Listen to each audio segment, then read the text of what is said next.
Okay, शुरू करते हैं आज की क्लास। 10th क्लास, आज हम पहली क्लास शुरू कर रहे हैं। 10th क्लास की मैथ्स शुरू करेंगे। पहले हम बात करते हैं कुछ बुक्स की। ठीक है? आज मैथ्स की क्लास है तो मैथ्स की बुक्स की बात करेंगे। ठीक है, कौन सी बुक्स है? 9th क्लास में भी वैसे ही बुक्स हम कंसिडर करते थे, 10th में भी वैसे ही बुक्स कंसिडर की जाएगी। क्या बुक्स कंसिडर की जाती है? एक तो मैथ्स की एनसीईआरटी।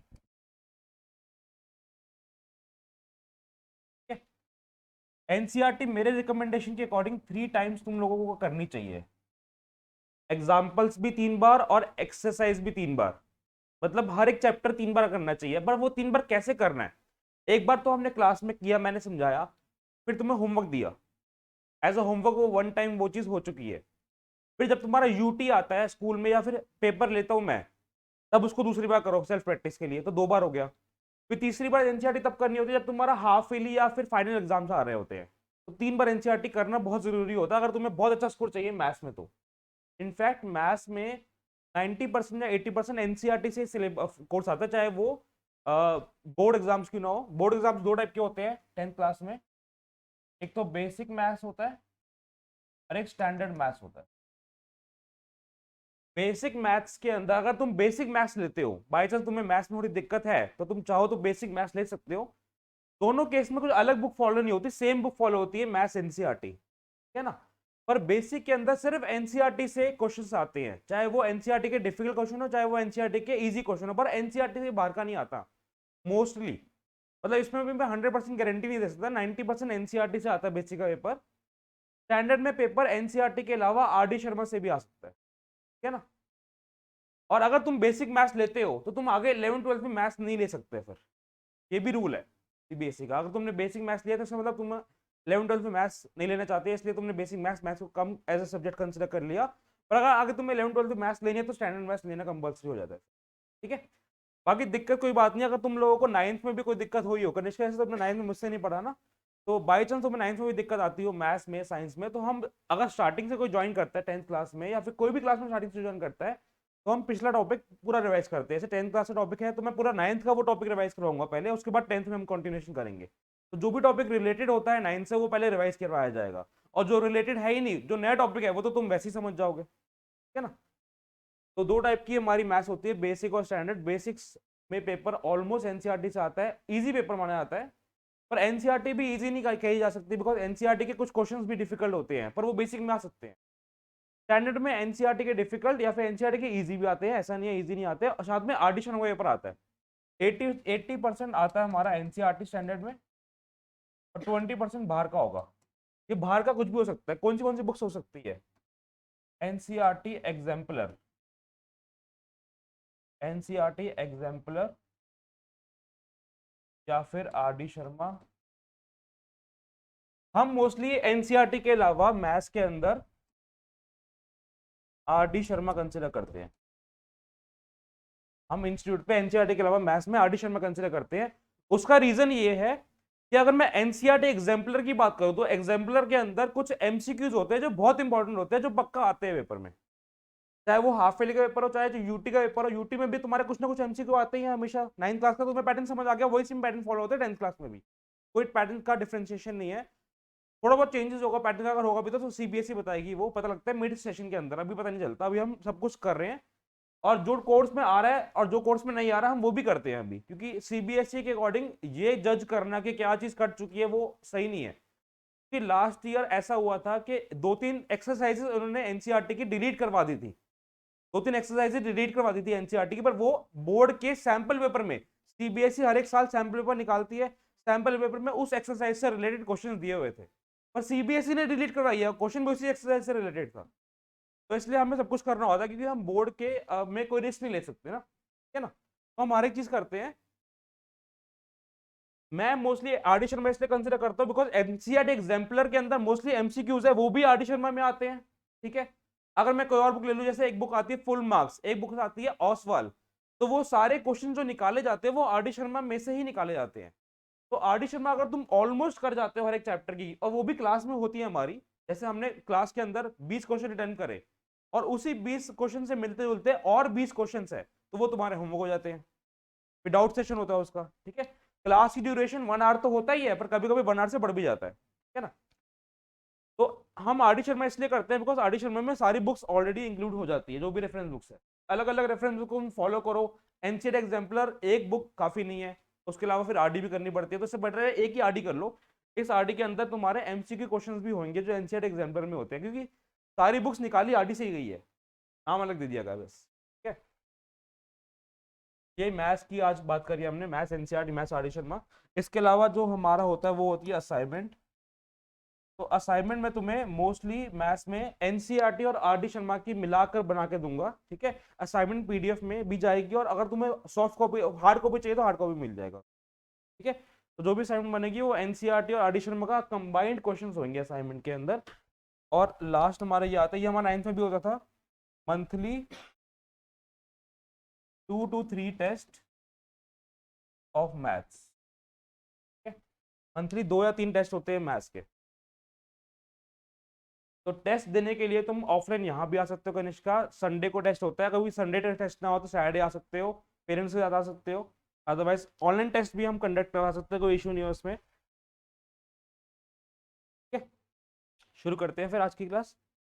आज हम चैप्टर 1 डिस्कस करेंगे मैथ्स का, जिसका नाम है रियल नंबर्स। तो ये 10th का मैथ्स का चैप्टर डिस्कस करने से पहले हम पहले 9th के नंबर सिस्टम को रिवाइज कर लेते हैं। ठीक है, 9th क्लास के नंबर सिस्टम को हम पहले रिवाइज कर लेते हैं, फिर 10th क्लास को कंटिन्यू करेंगे। 10th क्लास की इंट्रोडक्शन दूंगा, फिर मेन चैप्टर 2 से स्टार्ट होता है हमारा मैथ्स, क्योंकि फर्स्ट चैप्टर से रिलेटेड इतना कुछ टॉपिक नहीं आते, और फर्स्ट चैप्टर से रिलेटेड जो भी क्वेश्चंस बनते हैं वो क्वेश्चंस हम क्लास में जरूर करेंगे। ठीक है, तो चैप्टर 9 था, चैप्टर का नाम है नंबर सिस्टम। तो हम शुरू करते हैं, पहले नंबर्स के बारे में पढ़ते हैं। What are the all numbers which you have studied in previous classes. पहला नंबर आता है होल नंबर। होल नंबर से पहले आएगा नेचुरल नंबर। नेचुरल नंबर को हम डिनोट करते हैं कैपिटल एन से। नेचुरल नंबर का डिनोट करते हैं हम कैपिटल एन से। कैपिटल एन जहां पर लिखा जाए बोल्ड लेटर्स में, मतलब वो बोल्ड हो, बोल्ड का मतलब पता है सबको, डार्क होता है। कैपिटल एन अगर कोई बोल्ड लेटर में लिखा जाए, इसका मतलब नेचुरल नंबर की बात कर रहे होंगे। ठीक है, और नेचुरल नंबर्स को हम कौन से नंबर्स कहते हैं, हम उनको कहते हैं काउंटिंग नंबर्स। काउंटिंग नंबर होते हैं 1 2 3 4 5 6 एंड सो ऑन, चलता रहेगा। इसमें डेसिमल वाले नंबर नहीं आते, इसमें जीरो नहीं आता। अगर हम आगे 1 के आगे 0 लगा देते हैं तो वो होल नंबर कंसिडर किया जाता है। काउंटिंग नंबर, जिस काउंटिंग तो 1 से शुरू होगी ना, तो वो नेचुरल नंबर की जाती है। नेक्स्ट जो आता है वो आता है होल नंबर्स।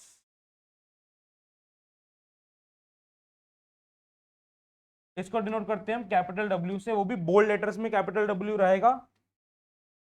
ठीक है, होल नंबर्स के अंदर कौन से नंबर्स आते हैं वो देखो यहाँ पर, 0 1 2 3 4 5 6। तो बेसिकली नेचुरल नंबर और होल नंबर में फर्क क्या है, होल नंबर में 0 एक्स्ट्रा आ जाता है, और नेचुरल नंबर में काउंटिंग नंबर तो होता ही है। तो हम ये कह सकते हैं कि होल नंबर्स के अंदर नेचुरल नंबर भी आ रहे हैं, आ रहे हैं ना। बट सारे नेचुरल नंबर होल नंबर नहीं हो सकते, बिकॉज नेचुरल नंबर में 0 नहीं आता, पर वो 0 एक होल नंबर है।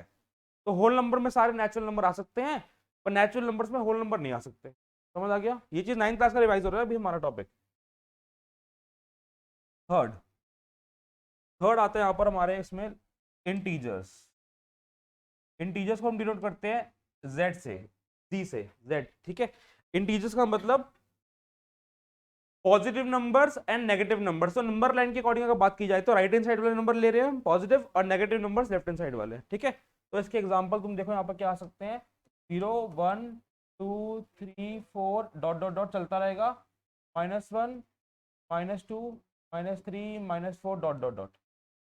मतलब ये 4 के आगे भी जा सकते हैं, 5 6 7 8 9 10 एंड सो ऑन चलते रहेंगे। डेसिमल वाले नंबर इसमें नहीं आते। -4 के आगे जाता रहेगा, -5 -6 -7 एंड सो ऑन चलता रहेगा। इसमें डेसिमल वाले नंबर नहीं आते। ठीक है ना, लिख देता हूं मैं, 0 1 2 3 4 and so on, -1 -2 -3 and so on. ठीक है, ये इंटीजर्स आगे, इंटीजर्स से नोट करते हैं कैपिटल जेड, वही बोल्ड लेटर्स में। ठीक है, अब नेक्स्ट नंबर हमारे आते हैं रैशनल नंबर्स। रैशनल नंबर की डेफिनेशन तुम पढ़ते आ रहे हो बचपन से, उसका मीनिंग आप अच्छे से समझते हैं, 9th में भी समझा था हमने, बिकॉज टॉपिक 9th का ही है ये। these can be written as in p by q form.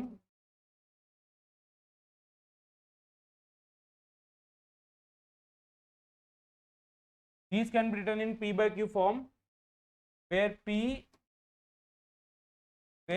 and q are integers. Integers का मतलब क्या है? न्यूमरेटर. p का मतलब न्यूमरेटर, q का मतलब डिनोमिनेटर. तो न्यूमरेटर में सारे इंटीजर्स पॉसिबल है, 1 2 3 4 5 6 7 8, ऐसे -1 -2 -3 -4. जीरो भी एक इंटीजर है, जीरो भी आ सकता है.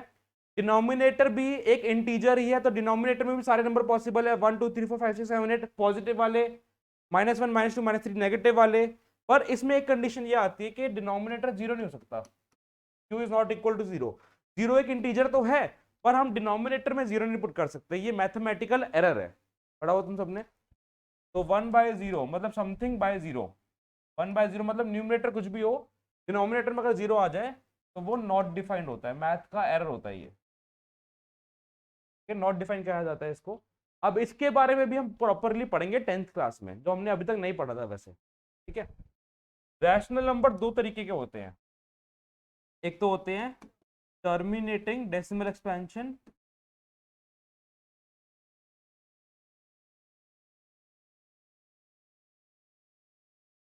दूसरे होते हैं नॉन टर्मिनेटिंग डेसिमल एक्सपेंशन.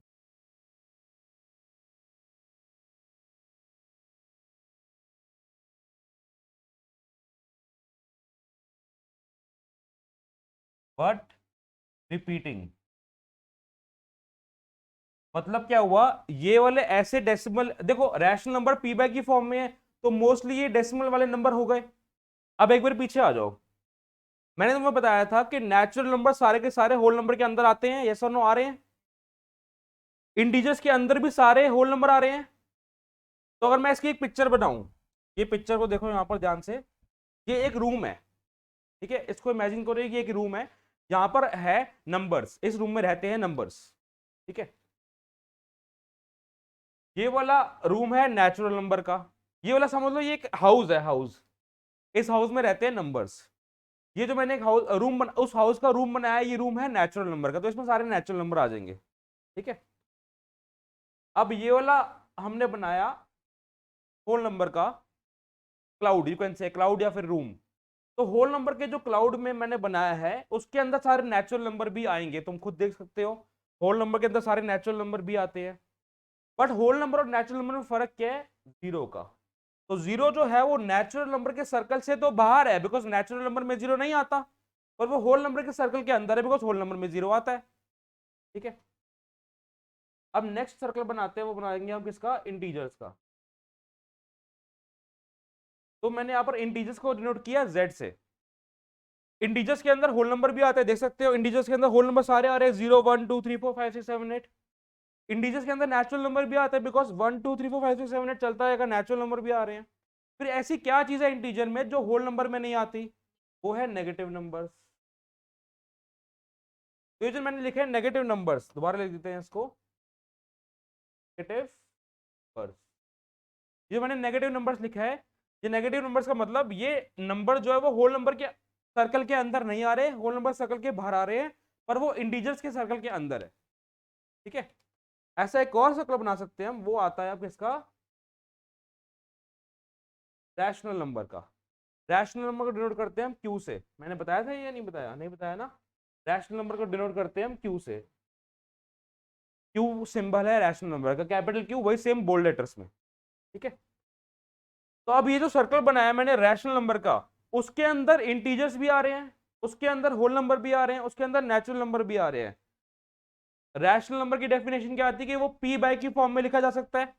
चलो मैंने अगर बोला कि रैशनल नंबर के अंदर नेचुरल नंबर भी आ रहे हैं, रैशनल नंबर के अंदर होल नंबर भी आ रहे हैं, रैशनल नंबर के अंदर इंटीजर्स भी आ रहे हैं, मैंने ये बताया ना. तो अब एक बार बात करते हैं नेचुरल नंबर की.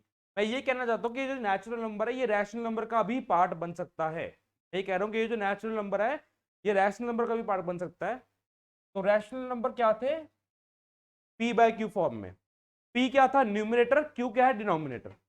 अगर मैं इस वन की बात कर रहा हूं तो वन न्यूमिनेटर में है, तो डिनोमिनेटर में क्या होगा? वन. अगर मैं टू की बात कर रहा हूं, टू न्यूमिनेटर में, तो डिनोमिनेटर में क्या होगा?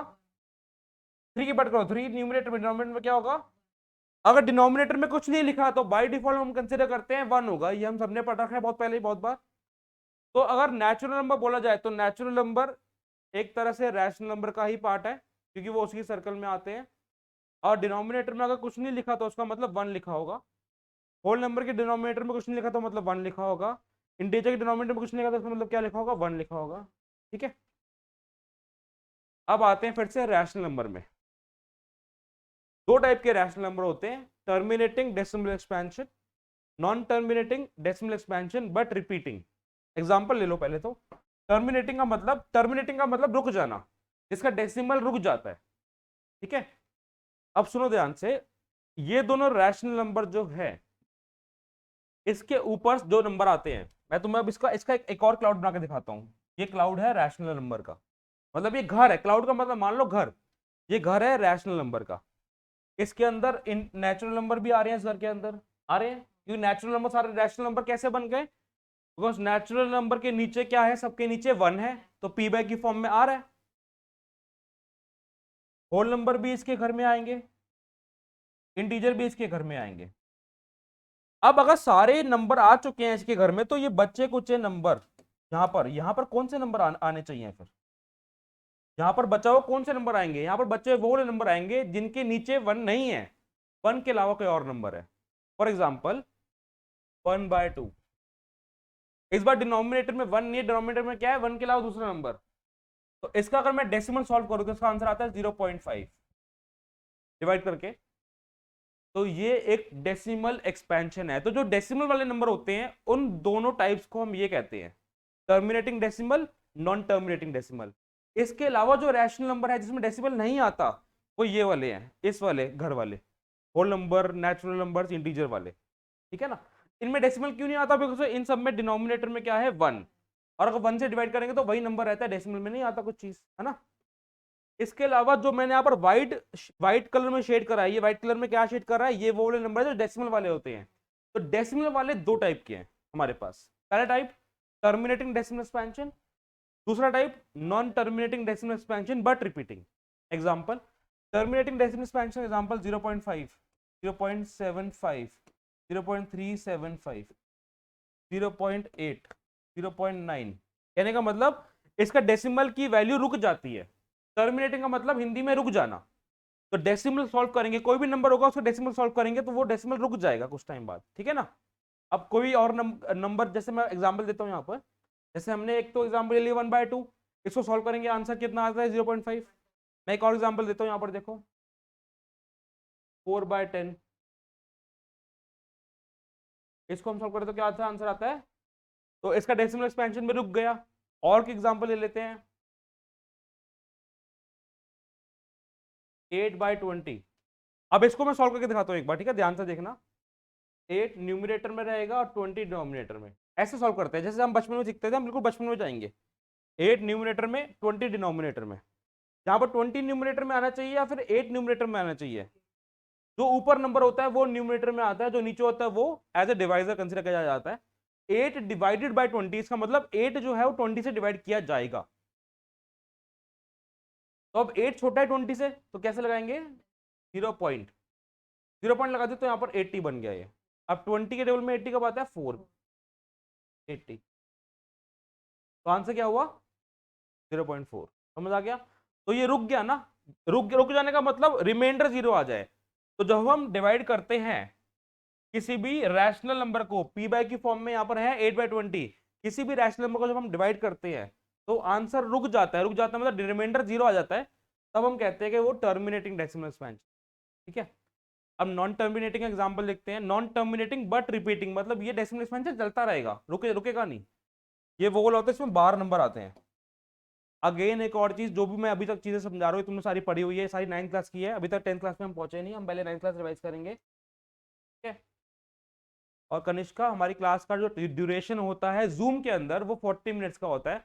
तो 40 मिनट्स बाद मीटिंग एंड हो जाएगी, फिर मैं तुम्हारा दोबारा लिंक भेजूंगा तो तुम दोबारा ज्वाइन करना। क्लास 1 घंटे की होती है, पर मीटिंग का टाइम 40 मिनट्स है, तो वो दोबारा ज्वाइन करना उसमें। ठीक है, नॉन टर्मिनेटिंग एग्जाम्पल ले लेते हैं 1/3।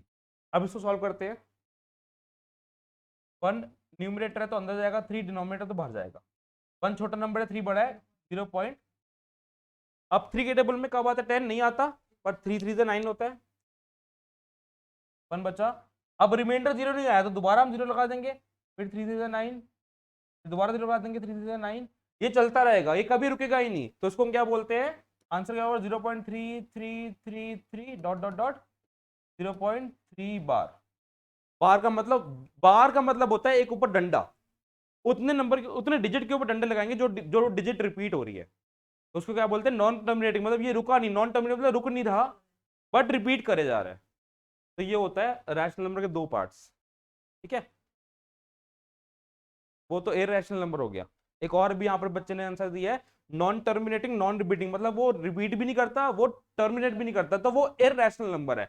हम अभी रैशनल नंबर की बात कर रहे हैं। इरैशनल नंबर फिफ्थ कॉन्सेप्ट हो जाएगा, 5 इरैशनल नंबर, ठीक है। इसके बाद हमारा 10th का टॉपिक स्टार्ट होता है, ये 9th का टॉपिक था यहाँ, ठीक है ना। अब मुझे बताओ यहाँ पर तनिष्का जितना समझाया उतना समझ आया, चैट पर बताओ यस या नो।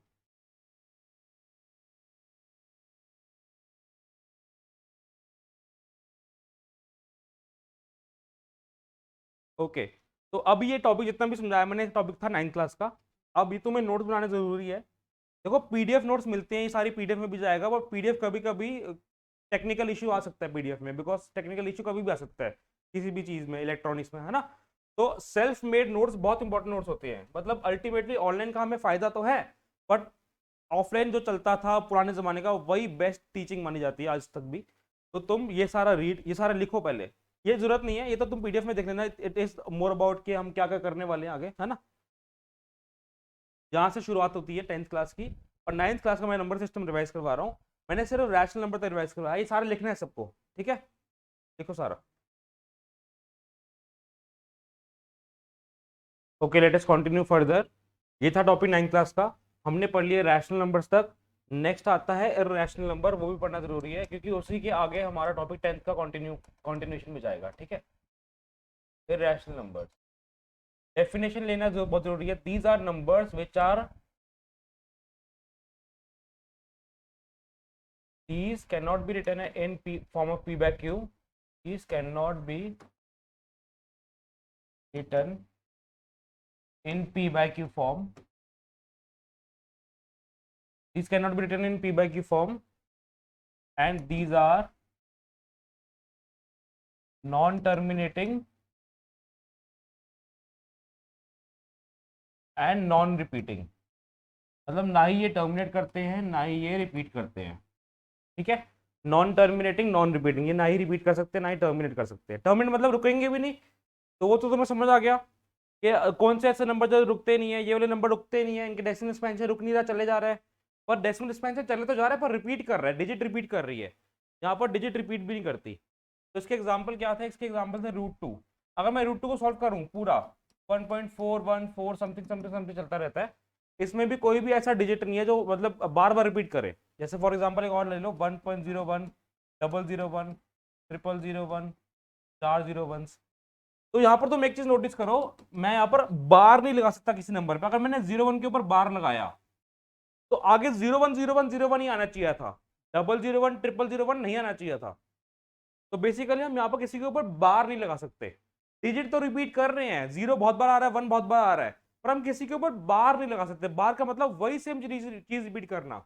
अगर मैं 0001 के ऊपर बार लगाता हूँ इसका मतलब आगे 0001 0001 0001 चलना चाहिए था, और आगे 0001 नहीं चल रहा, वो भी चेंज हो रहा है, तो हम बार नहीं लगा सकते। क्या और एग्जाम्पल है पाई, पाई की वैल्यू भी चलती रहती है ऐसे करके। एक और एग्जाम्पल ले जैसे 1.498364128894, कुछ भी लिख सकते हो इसमें ना। तो जितने भी प्राइम नंबर्स होते हैं, प्राइम नंबर्स पढ़ा हुआ ना, प्राइम नंबर्स कौन से होते हैं, उनका अगर मैं स्क्वायर रूट लूँ, जितने भी प्राइम नंबर्स हैं उनका अगर मैं स्क्वायर रूट लूँ, तो वो सारे जो भी सॉल्व करेंगे जाएंगे तो इनका आंसर इरैशनल नंबर ही आता है। तो जितने भी प्राइम नंबर्स हैं उनका स्क्वायर रूट इरैशनल ही होता है। अब आता है 10th का टॉपिक। तो 10th के टॉपिक में देखो टॉपिक्स क्या क्या है इस चैप्टर में। पहले तो हम इंट्रोडक्शन लेंगे 10th के टॉपिक्स है क्या क्या, ठीक है। टॉपिक्स इसके अंदर है to find HCF of two numbers using prime factorisation, prime factorisation. Second, Euclid's division lemma. Euclid's division lemma तुमने पढ़ रखा है वैसे, पहले हमने यूज भी कर रखा है, पर हमने नाम नहीं पढ़ा। हमने इसका कॉन्सेप्ट तो पढ़ा हुआ है पहले, पर हमने इसका नाम नहीं पढ़ा, तो इस बार हमने नाम भी पढ़ लिया। यूक्लिड्स डिवीजन लेमा कटा हुआ कोर्स तुम्हारे कोर्स से, तो कटा हुआ कोर्स हम कुछ टाइम रुक के करते हैं जब कंफर्मेशन आती है कि है या नहीं है, ठीक है ना। तो प्राइम फैक्टराइजेशन से एचसीएफ निकालना है। एचसीएफ का मतलब क्या होता था, रिवाइज करते हैं, हाईएस्ट कॉमन फैक्टर। नेक्स्ट आता है to find LCM, least common multiple. ये इसका इसका मेथड तो एक ही है, वो है प्राइम फैक्टराइजेशन मेथड। ये यूक्लिड से नहीं होता, एलसीएम निकालना यूक्लिड डिवीजन से नहीं हो पाता। मैंने ऊपर स्पेसिफिकली लिखा है to find HCF of two numbers, क्योंकि यूक्लिड डिवीजन लेमा जो है वो दो नंबर का एचसीएफ ही निकाल सकता है। प्राइम फैक्टराइजेशन से हम कितने भी नंबर के एचसीएफ निकाल सकते हैं, प्राइम फैक्टराइजेशन से हम कितने भी नंबर के एचसीएफ निकाल सकते हैं, पर यूक्लिड डिवीजन लेमा से हम दो ही नंबर के एचसीएफ निकाल सकते हैं। यूक्लिड डिवीजन लेमा आया क्यों हमारी जिंदगी में, अगर हमें पता था प्राइम फैक्टराइजेशन, हम प्राइम फैक्टराइजेशन 6th क्लास से 5th क्लास से पढ़ते आ रहे हैं, तो नया मेथड हमारी जिंदगी में आया है क्यों, क्योंकि कभी कभी बहुत बड़े बड़े नंबर होते हैं ऐसे कुछ, इतने बड़े नंबर्स का अगर मैं एचसीएफ निकालना चाहूँ, तो एचसीएफ निकालते कैसे पहले वो समझो। इनको छोड़ो अभी, जैसे मैंने बताया तुम्हें 8, 16,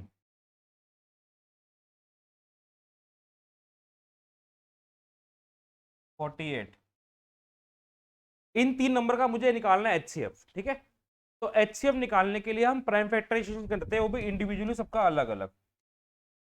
एचसीएफ निकालने के लिए हम तीनों का अलग अलग प्राइम फैक्टराइजेशन करेंगे, अलग अलग एचसीएफ। ये मेथड है एचसीएफ निकालने का, ठीक है। तीनों का अलग अलग प्राइम फैक्टराइजेशन करेंगे हम। प्राइम फैक्टराइजेशन करना आता है 2, 4, 2, 2, 2, 1, 2 8 16, 2 4 8, 2 2 4, 2 1, 2 24, 2 12, 2 6, 2 3, 3 1, ठीक है। अब एचसीएफ निकालते कैसे, 8 के प्राइम फैक्टर्स कौन से बन गए, 2 इंटू 2 इंटू 2, 16 के कितने बन गए, इसको हम भी लिख सकते हैं 2 की पावर 3, और 16 के 2 into 2 into 2 into 2, that is equal to 2 की पावर 4, और 48 के प्राइम फैक्टराइजेशन बन गया 2 इंटू 2 इंटू 2 इंटू 2 इंटू 3, 2 की पावर 4 इंटू 3 की पावर 1। तो एचसीएफ का मतलब क्या, हाईएस्ट कॉमन, मतलब इन तीनों से मैक्सिमम कॉमन कितना निकल रहा है, मैक्सिमम कॉमन क्या निकल रहा है, 2 की पावर 3 इसमें है, 2 की पावर 4 है, तो 2 की पावर 4 में 2 की पावर 3 लिख सकते हैं ना हम, 3 2, 3 2, 3 2, ये 3 2 सब में कॉमन आ रहे हैं, ये 3 2 सब में कॉमन आ रहे हैं। तो एचसीएफ का मतलब क्या होता है, हाईएस्ट कॉमन, मतलब जो मैक्सिमम कॉमन निकल सकता है तीनों से बाहर, वो होता है एचसीएफ। जो मैक्सिमम कॉमन तीनों से बाहर निकल सकता है वो होता है एचसीएफ। तो इसका एचसीएफ कितना बन गया, HCF of 8, 16 and 48 is 3 2, 3 2 मतलब 2 की power 3 that is equal to 8, ये इनका HCF है, मैक्सिमम जो कॉमन निकलता है। अब इसमें एक और चीज ध्यान देनी है, जब भी हम HCF निकालते हैं तो जो HCF का नंबर निकलेगा वो इन नंबर्स के इक्वल या इन नंबर से छोटा होगा, कभी भी बड़ा नहीं हो सकता। ये कुछ कुछ छोटे छोटे पॉइंट्स है जो हमें डिफिकल्ट क्वेश्चन अटेंड करने के टाइम पे काम आते हैं। क्या पॉइंट है, जब भी हमें एचसीएफ निकालना होता है 2 नंबर का, 3 नंबर का, 4 नंबर का, या एन नंबर ऑफ नंबर्स का, जितने भी नंबर्स का अगर हमें एचसीएफ निकालना है, तो एचसीएफ की जो वैल्यू आएगी वो इन नंबर के इक्वल हो सकती है, इनसे छोटी हो सकती है। जिनका एचसीएफ निकालना है उनसे इक्वल हो सकती है, उनसे छोटी हो सकती है। तो यहाँ पर आंसर क्या आया 8, तो वो इसके इक्वल है और इनसे छोटा है ना। तो एचसीएफ जब भी निकालते हैं 2 या 3 नंबर्स का, तो जो उसका आंसर होगा वो इन नंबर से छोटा या उसके इक्वल हो सकता है। अब अगर मैं इन्हीं तीनों का एलसीएम निकालना चाहूँ, एलसीएम ऑफ 8 इन 48, तो जब एलसीएम निकालना होता है तो हम प्राइम फैक्टराइजेशन करते हैं वो भी साथ में, 8 16 48 ऐसे करके, याद है ना, 6 में भी पढ़ा था, 7th में भी पढ़ा था, तो साथ में करते हैं प्राइम फैक्टराइजेशन, साथ में कैसे करेंगे, पहले तीनों को करेंगे, 2 करेंगे, 2 4 ज़ाइड 2 8 16 24, फिर 2 से कट रहा है, 2 2 4 कॉमा 2 4 ज़ाइड कॉमा 2 12, फिर 2 1 2 2 2 4 2 6 12। अब ये हमें हमें तीनों में क्या क्या लेना होता है, तीनों में हमें चाहिए होता है 1। जब सारे प्राइम फैक्टर्स खत्म होने के बाद क्या आना चाहिए, 1 आना चाहिए। पहले में तो 1 आ गया, और बाकी दोनों अभी भी 2 हो सकते हैं, 2, तो ये 1 का 1 ही रहेगा, 2 1 2 2 3 6। अब दो में 1 आ गया तो 3 से करेंगे, ये 1 का 1 ही रहेगा, और 3 1 3, खत्म। तो अब एलसीएम की वैल्यू क्या होती है फिर, LCM is the multiple, least common multiple, मतलब मल्टीपल निकालने इनका। वहां पर हम फैक्टर निकालते थे, यहाँ पर हम मल्टीपल निकालते हैं। कंफ्यूजन पता क्या होती है बच्चों को, कि वो हाईएस्ट है फिर भी उसकी वैल्यू छोटी आती है, ये लीस्ट है, बिकॉज एलसीएम की फुल फॉर्म क्या है, लीस्ट कॉमन मल्टीपल, फिर भी इसकी वैल्यू बड़ी आती है। क्योंकि तुम ध्यान नहीं देते, यहाँ पर हम मल्टीपल की बात कर रहे हैं, वहां पर हम फैक्टर की बात कर रहे हैं। फैक्टर का मतलब जो कॉमन निकल सके, मल्टीपल का मतलब कॉमन निकलना नहीं होता, मल्टीपल का मतलब होता है जो हम मल्टीप्लाई कर रहे हैं। तो अगर हम कोई चीज़ों को मल्टीप्लाई करेंगे तो वो ऑब्वियसली बड़ी वैल्यू आएगी, ठीक है। एलसीएम कैसे निकालते हैं, 2 इंटू 2, ये सारी चीज़ें आपस में मल्टीप्लाई हो जाएगी।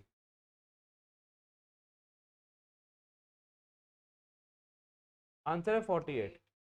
तो एलसीएम की वैल्यू क्या आएगी, जब भी हमें 3 या 4 नंबर का या 2 नंबर का एलसीएम निकालना हो, तो एलसीएम की वैल्यू जो आती है वो या तो नंबर बड़े नंबर के इक्वल होगी, या तो इनमें से बड़े नंबर की इक्वल होगी, या इनसे भी बड़ी वैल्यू होगी, छोटी नहीं हो सकती। तो एचसीएफ की वैल्यू छोटी आती है नंबर से, एलसीएम की वैल्यू नंबर से बड़ी आती है, ठीक है। ये पॉइंट है बहुत इंपॉर्टेंट, एचसीएफ की वैल्यू नंबर से छोटी आती है, एलसीएम की वैल्यू नंबर से बड़ी आती है, ठीक है। अब ये मेथड को बोलते हैं एलसीएम निकालना बाय प्राइम फैक्टराइजेशन, एचसीएफ निकालना बाय प्राइम फैक्टराइजेशन। ये 10th का टॉपिक है, और तुम्हें लग रहा होगा 10th का टॉपिक थोड़ा सा दे दिया इन्होंने, पर ये मेन टॉपिक होता है 10th का। और यूक्लिड डिवीजन लेमा कटा हुआ है, तो वो अभी हम नहीं कर रहे, उससे करते कैसे वो भी बाद में देखेंगे, वो भी कर नहीं रहे। नहीं बड़े अब हाँ, एक और पॉइंट मैंने बताया था यहाँ पर, बिल्कुल अच्छे से याद दिलाया, कि यूक्लिड डिवीजन लेमा हमारी जिंदगी में आया क्यों। तो जो बड़े बड़े नंबर होते हैं उनका प्राइम फैक्टराइजेशन निकालने को आता था, तो हम प्राइम फैक्टराइजेशन से निकालना मुश्किल होता है। ऐसे मैंने अभी नंबर लिखा था, तो मैं 198868428569 ऐसे करके नंबर दे दिए। 2 नंबर का मैंने बोला एचसीएफ निकालो, तो वो नंबर का एचसीएफ निकालना प्राइम फैक्टराइजेशन से लंबा प्रोसीजर होता है, पर यूक्लिड डिवीजन से प्रोसीजर छोटा होता है, ठीक है ना। तो यूक्लिड डिवीजन हम करेंगे, और बड़े क्वेश्चन के एचसीएम निकालने को भी आ सकते हैं, बट अभी मतलब ये कुछ टाइम में खत्म हो जाएगा टॉपिक ना। अब इन टॉपिक्स पे जाते हैं, हमने टॉपिक्स पे पढ़े, यहाँ पर फर्स्ट टॉपिक है एचसीएम निकालना, सेकंड टॉपिक है एलसीएम निकालना। अब यहाँ पर थर्ड टॉपिक जो आता है इस चैप्टर का, वो आता है टू प्रूफ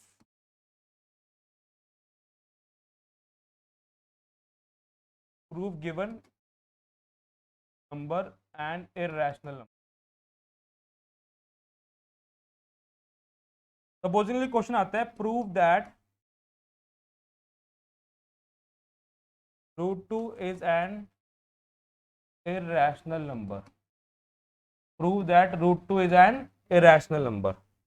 ये एक बहुत इंपॉर्टेंट क्वेश्चन होता है इस क्लास का, इसके बेसिस पे 5 मार्क का क्वेश्चन या 3 मार्क का क्वेश्चन कंफर्म आता है।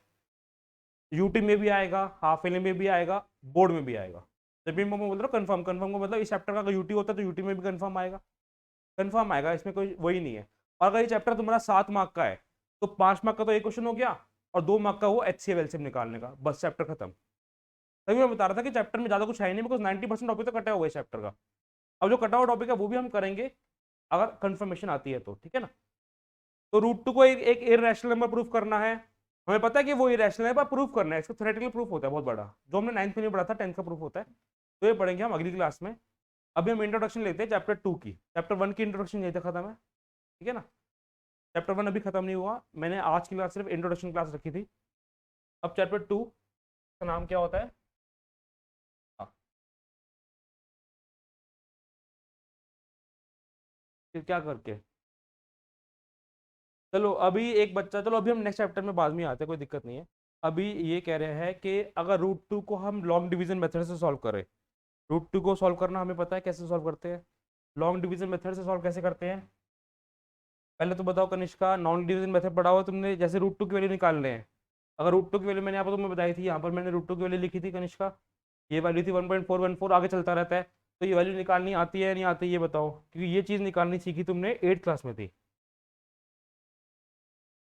यस और नो, नहीं आता तो कोई दिक्कत नहीं, हम जब भी कोई बच्चा आता है तो उसको सारी चीज़ें समझा देते हैं, कोई नहीं आता तो कोई दिक्कत वाली बात नहीं है, पर रिप्लाई करो जरूर। यस और नो आता है वो निकालना तुम्हें लॉन्ग डिवीजन से, ठीक है। तो अब मैं निकाल के दिखा भी देता हूँ एक बार लॉन्ग डिवीजन से ना। देखो लॉन्ग डिवीजन मेथड से हम पेयरिंग करते हैं, पेयरिंग करते हैं दो दो नंबर की।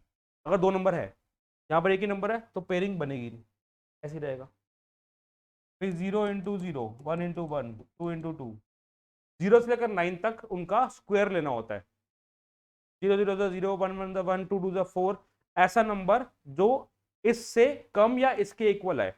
0 0 0 होता है, 1 1 1 होता है, 2 2 4 होता है, तो वो बड़ा नंबर बन गया 4। तो हम क्या लेंगे, तो यहाँ पर 1 गया, यहाँ पर 1 गया, ये तो मैं आता है ना पक्का, फिर आगे मैं जल्दी जल्दी बता रहा हूँ। तो यहाँ पर क्या होगा, 1 × 1 कितना हो गया, तो इसके नीचे 1 आया। यहाँ पर हम डिवीजन कर रहे हैं, डिवीजन मतलब सब्ट्रैक्शन होगी, और जिस नंबर से हमने मल्टीप्लाई करके निकाला था वो नंबर, वही नंबर आपस में यहाँ पर ऐड हो जाता है इस साइड पे, ठीक है। आंसर कितना आया, यहाँ पर माइनस करके। अब हमें 1 को डिवाइड करना है किससे, 2 से, पर वो छोटा नंबर है ये बड़ा नंबर है, तो क्या करेंगे, डेसिमल लगाएंगे, ठीक है। अब यहाँ पर डेसिमल लगा के डबल जीरो बनते हैं, बिकॉज ये स्क्वायर रूट मेथड है, स्क्वायर रूट निकाल रहे हैं, सब कुछ डबल चलता है। हम नंबर लेते भी पेयर के अकॉर्डिंग है, यहाँ पर मल्टीप्लीकेशन भी पेयर के अकॉर्डिंग चल रही है, डबल डबल, डेसिमल के बाद जीरो भी डबल डबल लगेगा, सब कुछ डबल चलता है। अब यहाँ पर 2 डिजिट आ चुकी है, तो 2 के आगे 2 डिजिट आ चुके, 2 के आगे दो नंबर कौन से सोचे, 0 0 1 1 2 2, 0 0 का मतलब 20 × 0, 1 1 का मतलब 21 × 1, 2 2 का मतलब 22 × 2, तो अल्टीमेटली वही सेम डिजिट्स लेनी है 0 से लेकर 9 तक, पर इस 2 के आगे, इस 2 के आगे दोनों डिजिट्स। तो अगर मैं 1 से करूं तो 1 1 सा क्या होता है, 1 1 सा 1, 1 2 सा 1 2। मुझे आंसर क्या चाहिए, और मेरे पास आंसर क्या आ रहा है 21, तो मुझे अभी स्कोप है, आगे बढ़ने का स्कोप है हमारे पास, है ना। तो 4 से करते हैं एक बारी, 4 4 सा 4 2 8 9, तो ऑलमोस्ट इसके पास पहुंच गए। अगर 5 पे जाएंगे तो बड़ा नंबर हो जाएगा, तो ऐसे 21 × 1 या 22 × 2, 23 × 3 या 24 × 4, तो 4 से करा, कितना आंसर आया, 4 बचा। अब डबल जीरो कंटिन्यू रहेंगे, हमने किससे करा था, तो 4 यहां पर लिखा तो 4 यहां लिखा, 2 तो ऑलरेडी है हमारे पास, 4 यहां लिखा 4 यहां लिखा, और जो लिखा है उसको क्या करेंगे, उसको ऐड भी करना होता है, पता है ना ये चीज, ठीक है ना। तो ये चलता रहेगा, आ गया 400 आ गया, तो ऐसे 28 के आगे तो मेरे दो डिजिट चाहिए, जो 400 से आगे नंबर थे, ठीक है। तो चलता रहेगा वो प्रोसीजर। जैसे अगर मैं आप बात करूँ 281, कितना आता है 281, अगर मैं बात करूँ 282, तो ये बड़ा हो गया नंबर, है ना। तो 1 से करेंगे 1.41, तो देखो वही नंबर आ रहा है जो हमने निकाला था 1.414, ये लिखा था ना यहाँ पर।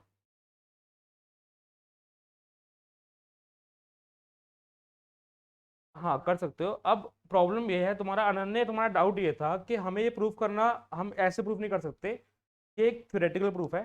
चैप्टर 1 एक लर्निंग चैप्टर है, इसमें आधी चीजें लर्न करने की होती है, और जो कटी है वो भी लर्न करने वाली थी, ठीक है। मतलब यही थ्योरेटिकल पार्ट है, तुम्हें लर्न करना होता है, पर वो लर्न करने वाला चीज भी तुम समझ के ही करते हो, ऐसा नहीं कि तुम रट्टा मारना होता है। Prove that √2 is an irrational number, उसका मेथड ये सही नहीं है, ये तो हमें पता लग जाएगा कि हम डेसिमल एक्सपेंशन सॉल्व कर रहे हैं, और हम कितना सॉल्व कर सकते हैं, 2 डेसिमल तक, 3 डेसिमल तक। और हमें इरेशनल प्रूफ करने का मतलब है कि वो पूरे डेसिमल तक निकालो, वो तो पॉसिबल ही नहीं निकालना। तो हम थ्योरेटिकली प्रूफ करते हैं कि √2 एक इरेशनल नंबर है, और थ्योरेटिकली प्रूफ होता कैसे है वो हम पढ़ेंगे आगे की क्लासेस में, ठीक है ना। तो चैप्टर 2 मेन चैप्टर होता है जिससे हमारी मैथ्स शुरू होती है। अभी हम यही कंटिन्यू करेंगे, चैप्टर 1 ही कंटिन्यू करते हैं, फिर इसके कुछ क्वेश्चन भी करवाऊंगा मैं तुम्हें, फिर साथ में √2 इरेशनल है वो भी प्रूफ करके दिखाऊंगा, ठीक है, नेक्स्ट क्लास में। अभी तुम लिख लो ये, फिर इसके बाद क्लास ओवर करते हैं आज की। सारा लिख लो ये चीज़, यहाँ से शुरुआत करनी है, ठीक है ना, यहाँ से शुरुआत करनी है, इससे पहले लिख चुके थे। इसके बाद क्लास ओवर है, ठीक है।